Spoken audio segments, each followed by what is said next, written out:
Hi friends, இன்றைக்கி சிம்பிளாக ஒரு மோர் குழம்பு தான் வைக்க போகிறோம். நம்ம எப்படி வைக்கிறோன்னு பார்க்கலாம் வாங்க. ஃபஸ்ட்டு ஒரு மிக்ஸி ஜாரில் கொஞ்சம் துருவின தேங்காய், மஞ்சள் தூள், கொஞ்சமாக மிளகாய் தூள், மைல்டாக இருக்கணும்.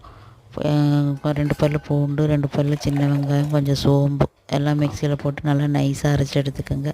அரைச்சி எடுத்துட்டு ஒரு பாத்திரத்தில் ஊற்றிட்டு அதே மிக்ஸி ஜாரில் கொஞ்சம் தயிர் போட்டு நல்லா அடித்து எடுத்துக்கோங்க. அடித்து எடுத்து அதையும் அதில் ஊற்றிட்டு வேக வச்ச பூசணிக்காயை அதில் மிக்ஸ் பண்ணிக்கோங்க. வேக வச்ச பூசணிக்காய் அதில் மிக்ஸ் பண்ணிவிட்டு அடுப்பில் கொதிக்க வச்சு இறக்கிடுங்க. தேவையான அளவு உப்பு போட்டு இறக்கிடுங்க.